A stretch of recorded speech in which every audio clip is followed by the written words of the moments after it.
قال عليه الصلاة والسلام إن البر أن يصل الرجل أهل ود أبيه بعد أن يولي الأب. Peygamberimiz sallallahu aleyhi ve sellem aytdı. Dürüstlükte әтисе үлгәннән соң аның дуслары белән элемтәдә булу игелек күрсәтү дип санала. Ягъни әтисенә игелек күрсәтү дип санала.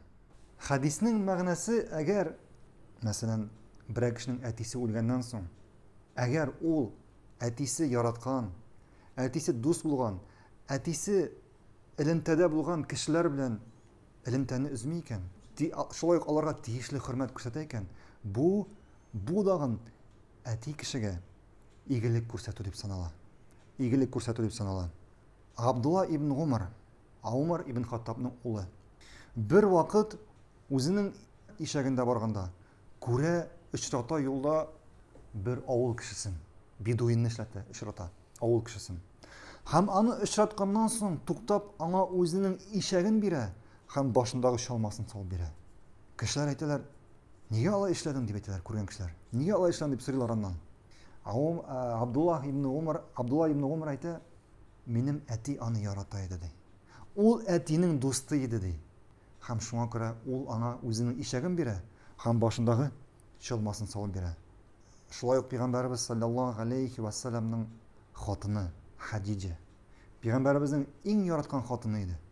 Һәм Хадиджа үлгәннән соң радиллаһу анха Пәйгамбәрбез сарык суйганда итне Хадиджаның дусларына җибәрә торган булган. Аның ягъни Хадиджаның иптәш хатыннарына җибәрә торган булган. Хадиджа бу хатыннар белән дус иде дип.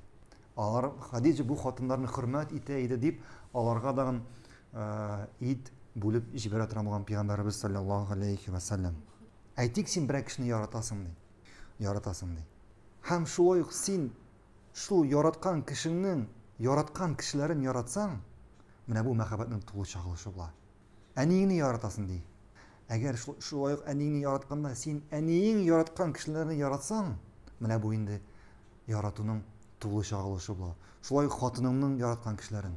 Мәсәлән, хатының әти-әнисен ярата икән, һәм син дә аның әти-әнисен яратасың икән, бу да шулай ук мәхәббәтнең тулы чагылышы була.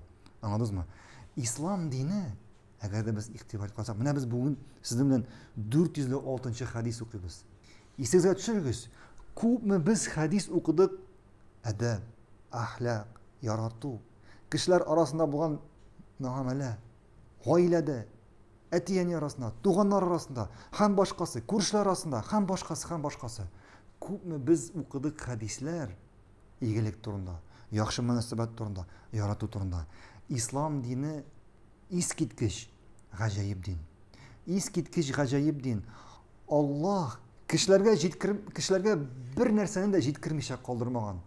Бүтән тормыштагы бүтән буласы әйберне Аллаһ инде язган. Ничек яшәргә, ничек муамәлә кылырга, гаиләң белән, туганнарың белән, күршеләр белән, башка кешеләр белән, чит кешеләр белән. Әгәр кеше бу Аллаһ кушкан, Аллаһ язган әйберләргә таянып яшәсә, аның бер нинди мәшәкате булмас иде. Аның бер нинди кайгысы, авырлыгы булмас иде.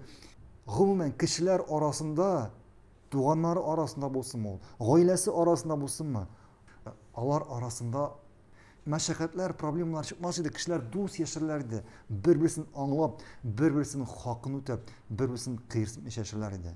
Ләкин кызганычка каршы кешеләр ислам динен өйрәнмиләр. Һәм бүгенге көндә булган мәшәкать, кешеләрнең бер-берсен аңламавы, хәтта мөселманнар арасында, бу бары тик кешенең гыйлемсез булган аркасында. Кешенең гыйлемсез булган аркасында, чөнки кешеләр үзләренең диннәрен белмиләр. Кешеләр үзләренең диннәрен белмиләр. Кешеләр бер-берсе арасында мәшәкать, авырлык чыкса, бу мәшәкатьне, капма каршылыкны Аллаһка һәм Пәйгамбәребезгә кире әйләндереп кайтармыйлар. Әгәр алар тормышларын, үзләренең көн күрешләрен, гомумән бүтән мәсьәләләрен шушы Аллаһның китабына һәм Пәйгамбәребезнең сөннәтенә таянып төзесәләр, кешегә бу дөнья җиңел булыр иде. Авырлыклар булмас иде. Бу Гаилә арасында булсынмы, ягъни капма-каршылык, туганнар арасында, дуслар арасында булган буңгы капма-каршылыклар булмас иде. Аңладыңызмы? Чөнки ислам дине ул искиткеч, тулы, камил. Бу диндә кешедә буласы бар нәрсә дә язылган, күрсәтелгән һәм аңлатылган.